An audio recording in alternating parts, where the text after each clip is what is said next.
My name is Jason Freudenberg, and I'm a safety coordinator here at GMS.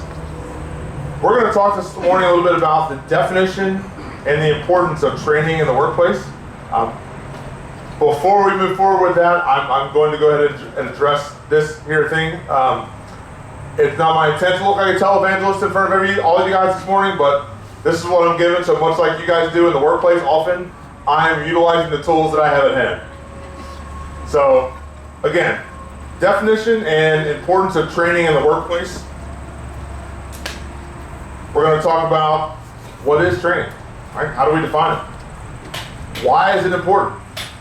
I'm going to tell you a couple of stories. One is about someone attempting to operate a pressure washer, and the other one has to do with forklift training.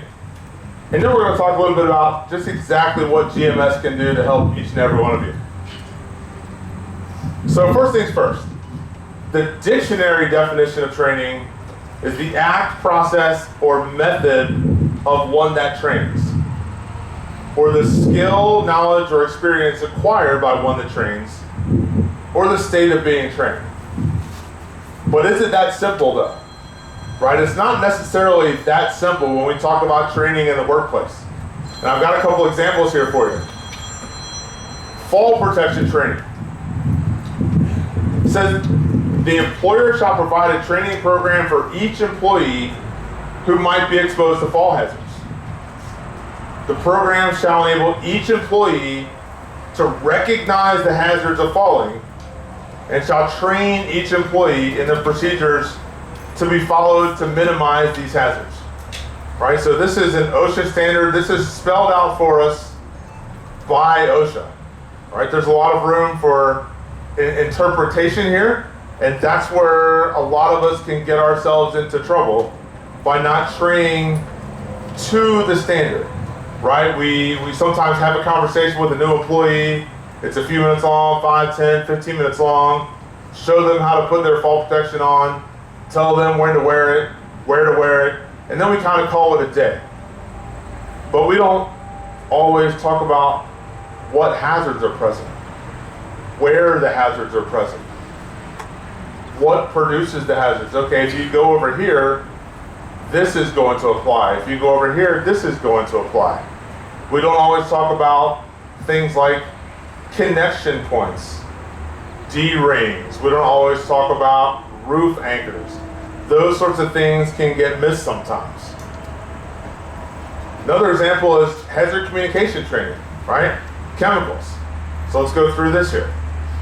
Employers shall provide employees with effective information and training on hazardous chemicals in their work area at the time of their initial assignment, and whenever a new chemical hazard the employees have not been previously trained on is introduced in their work area. Information and training may be designed to cover categories of hazards or specific chemicals. Chemical specific information must always be available through labels and safety data sheets. And I want to talk about a third one. Power industrial trucks, forklifts. Training shall consist of a combination of formal instruction, for example, lecture, discussion, interactive, computer learning, videotape, written material, practical training, demonstrations performed by the trainer and practical exercises performed by the trainee, and evaluation of the operator's performance in the workplace. I chose those three examples for a couple of reasons. One of those reasons is to demonstrate each and every one of those has their own content, has their own requirements when it comes to what the training needs to be and is expected to be. So why is training important? It helps with hazard mitigation and injury reduction, right? I think we can all agree that a properly trained employee or a properly trained staff is going to understand what hazards may be present in the workplace, what hazards may be presented as a result of the material with which they're working, or the equipment with which they're working, or the process through which they're working. Injury reduction. I'm going to get into this when we talk a little bit about the pressure washer story. But again, I think we can agree that properly trained employees are going to be the ones who recognize the hazards, who do things the right way. You know, they may be the employees who are always wearing their seatbelt on a forklift, right? Properly trained employees may be the ones who are not consistently taking the guard off of their grinder or bypassing guards on other pieces of equipment.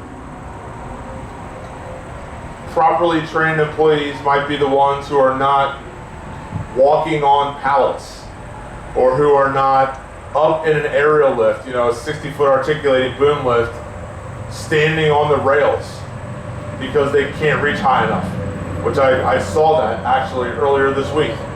Pulled up and someone is standing on the rails of an aerial lift. Operational efficiency. A trained employee is going to be more effective and more efficient in the workplace. I think we can all agree on that. And then regulatory compliance. Again, we can talk about the machine guarding. We can talk about utilizing PPE, right? We've got employees who are required to wear safety glasses or safety goggles in different environments. One of my personal favorites is hearing protection. You know, we've got hearing protection required in certain environments, and it never fails that I walk in there, or any number of you walk into an area where hearing protection is required, and what do we see? We see someone utilizing the earmuff type of hearing protection with one ear covered and one ear not, and the reason is because, well, I can't hear them, I can't hear everybody else if I cover both ears.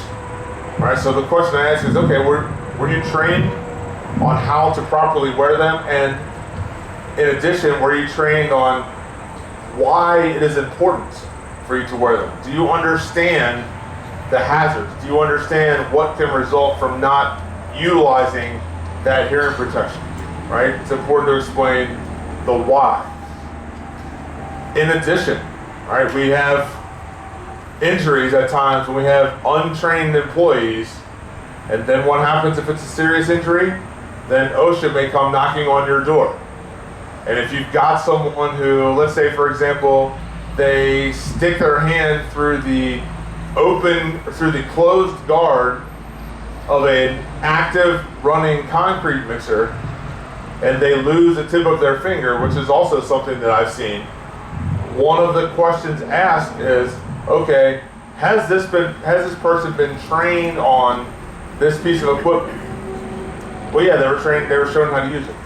Okay, but were they shown what not to do? They understand why the guard is in place. Do they understand how to utilize the guard properly?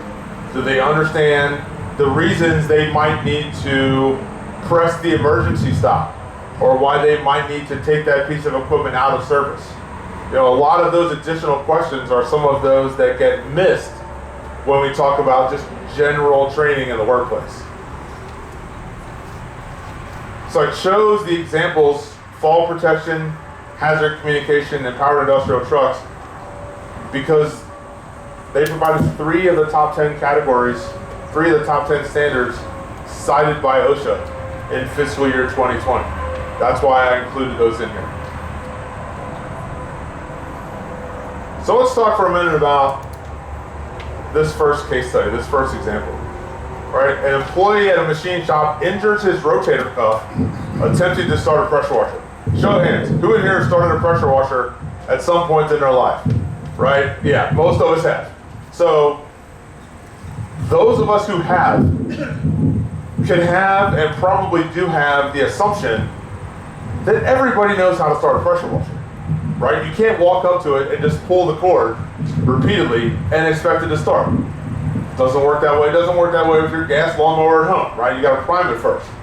So this employee attempted to start the pressure washer by taking only one step, pulling the cord over and over again for about 15 minutes. Anyone who's done that before, or anyone who has attempted to start a lawnmower before, knows that I wouldn't want to go 15 minutes attempting to start anything. if there's a pull cord. But I see, I saw some chuckles and some grins out there when talking about this. Most of us know this stuff happens all the time. And when I ask the question, okay, why were you trying to start this way? Right? Why did you prime it first? Did you do anything with the choke? Did you do anything? Well, no, I didn't know I had to do that. Right? That is where we get ourselves into trouble. I didn't know I had to do that. Okay, well, we've made an assumption at that point. Right? That's when an employee hurts himself or hurts himself, when we assume that someone has been trained. Right? We assume that because almost all of us have started a pressure washer before, that everybody knows how to do it. Right? We need to make sure that every employee is trained to the task, for the task. Right? We want to steer clear of assumptions. Verify that person has been trained. Now, does that training need to be an hour-long video on how to start a pressure washer? Absolutely not. Does it need to be a 30-minute session where the person sits and clicks through an online training program and learns for themselves through that program how to start a pressure washer? Absolutely not. Can it be 5 or 10 minutes of a manager or a lead employee or a supervisor or someone walking over with that employee and demonstrating how to start that pressure washer? Absolutely.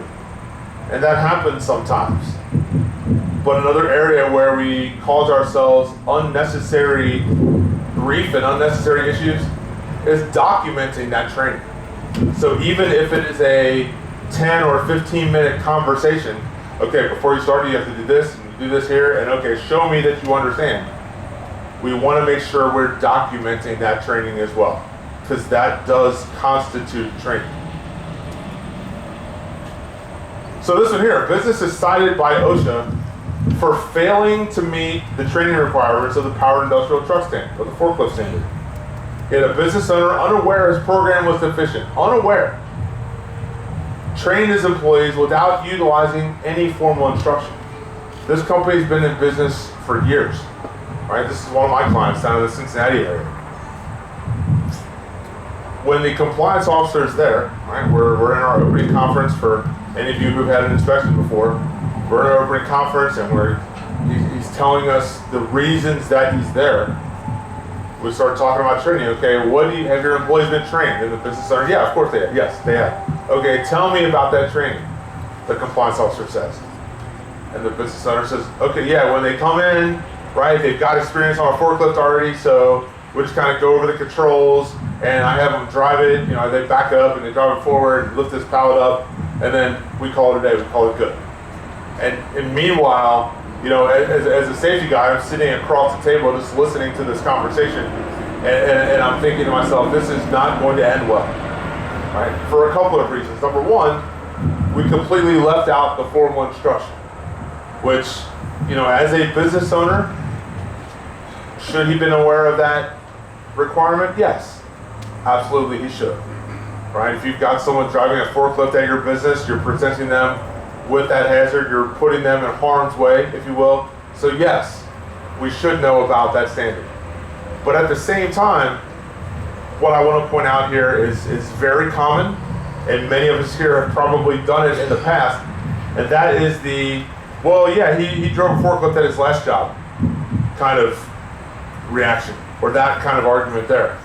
And that's great, right? We hire someone in, they're experienced, that is fantastic.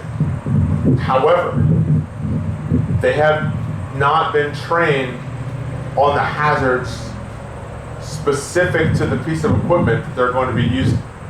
Or they may have been driving a forklift for 20 years, that's fine. But let's say that was a gas-powered Class 5 Crown forklift, right, with inflatable tires, and now at your facility, he or she is going to be driving a Class 4 Toyota or Yokohama forklift with solid tires. So does the forklift generally operate the same? Yeah, it does.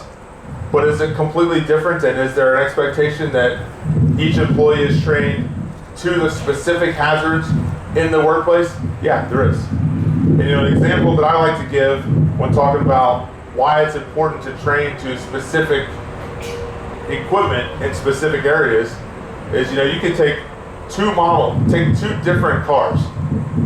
It's a vehicle, right? It's a sedan, 4-door sedan. They each operate the same. But in one of them, to engage the windshield wipers, maybe you flip the lever up, and in the other one, to engage the windshield wipers, maybe you flip the lever down, right? It doesn't seem like a big deal until someone finds themselves in harm's way. They need to avoid someone.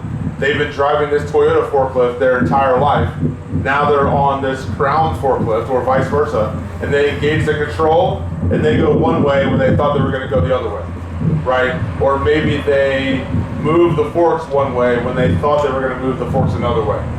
So that's why it's very, very important that we're training to the specific hazards in the specific workplace. And we haven't even gotten to the OSHA citation yet, right? That client, that business owner, was also cited by OSHA for failing to meet the training requirements. They didn't meet the standard, right? We read it earlier. They did not provide the formal instruction.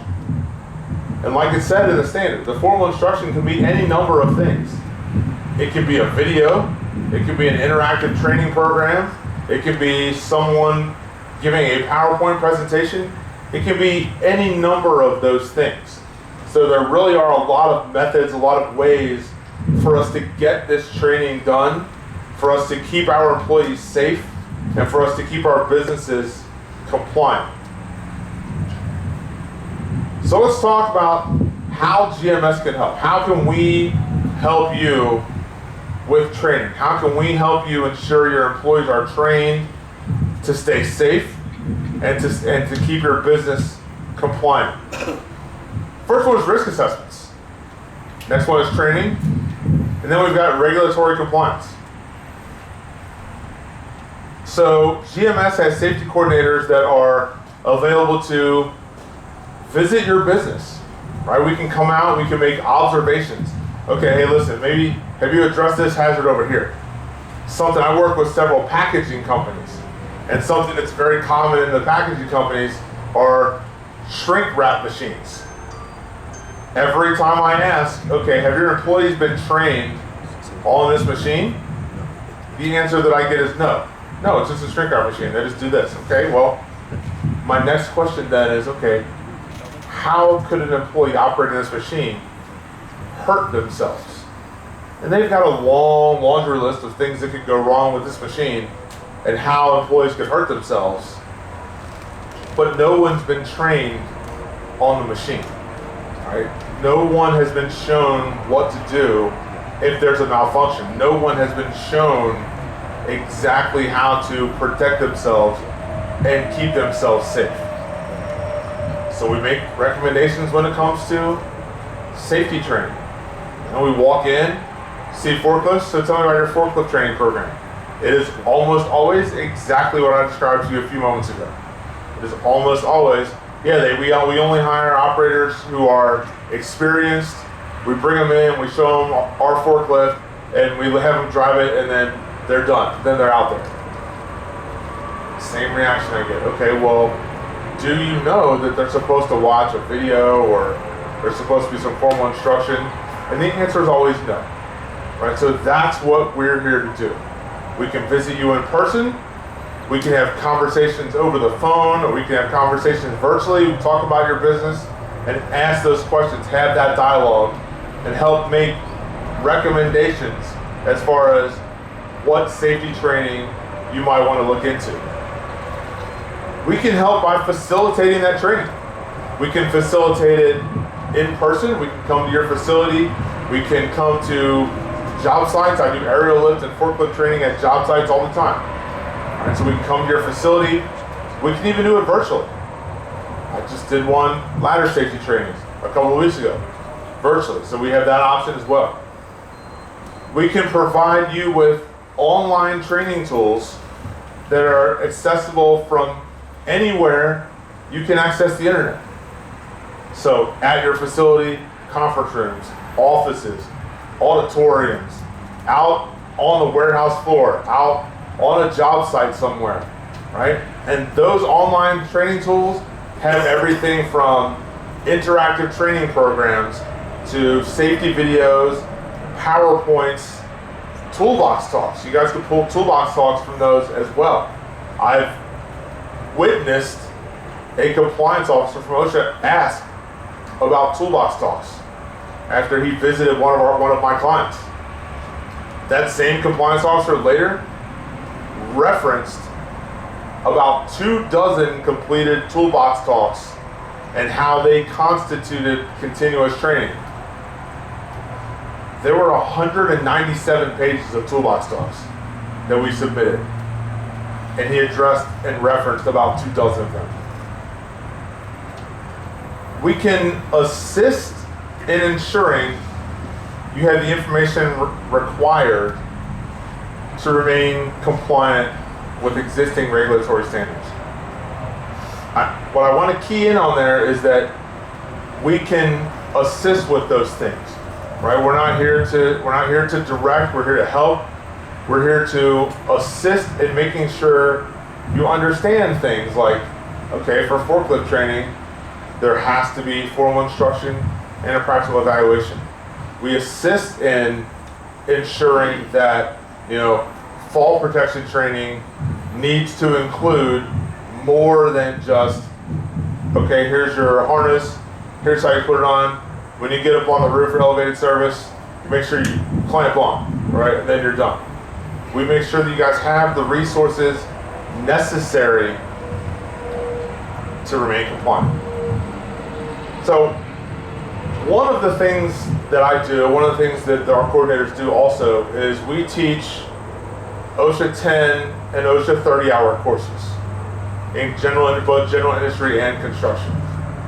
And I may be the only one who does this, but something that I do, I want to kind of do a little bit with you guys right now. So just by show of hands, who has kids?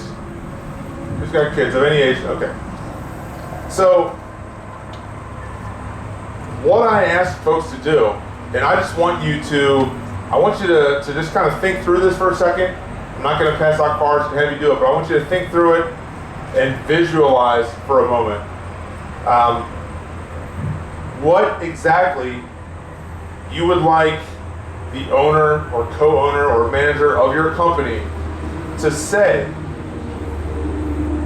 when he or she has to call your kids or another family member to let them know that you're not coming home from work ever again, right? That is why this is all important. That is why training is so very important. It gives employees the information they need before anything else. It gives them the information that they need to ensure that they and all of their co-workers, all the employees, anyone around them, goes home from work that day in the same condition they were in when they came in to work in the morning. There's nothing that is more important to that, but training is how we get there. Training is how folks know how to protect themselves. Training is how folks know, okay, I should not be standing on the rails of this aerial lift, even if I can't reach that. Maybe there's something else I can do. Training is how an employee or someone knows, okay, that's hazardous, we should probably do something about that. Training is how someone knows, I'm working with this new chemical, I really need the SDS or the safety data sheet so that I know what I'm up against. Because right now, I don't know if I ingest that, do I induce vomiting or do I not? I don't know if I get it in my eyes, do I call poison control immediately, do I flush it out? We don't know those things without training. Training is how we ensure everyone knows how to protect themselves. Secondary to that, training is how we ensure that each of your businesses can remain compliant with regulatory standards.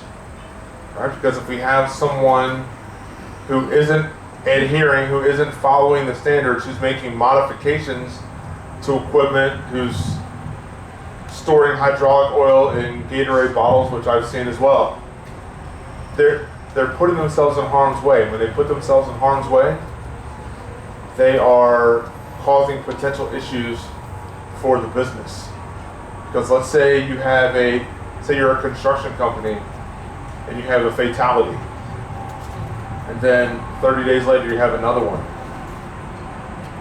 Are customers and client prospective and even existing clients still going to be beating at your door to have you come do work for them? No, probably not. Right? They're going to have pause, and that's what we don't want. But again, it all comes back to training. Doesn't matter if it is forklifts, chemicals, fall hazards, or starting a pressure washer. It doesn't matter. It comes down to training. That's how we protect the employees. That's how we protect ourselves. And that's what's more important than anything else. So with that, I'm going to wrap up. I know there's a giveaway coming up here in the next about 4 minutes. So for additional information, you can. I'll be here all day. Right? You can come find me and we can have a conversation. If you're currently working with a safety coordinator of your own, you can reach out to them. They can help you with anything that we've discussed today. You can reach us at groupmanagement.com. You can send an email to safetysupport@groupmanagement.com. And quite frankly, I'm confident when I say that, anyone with GMS can get you to us so that we can get you the help and the training that you require. Thank you, Chase. Yeah, that's it. Thank you, everybody. Appreciate it.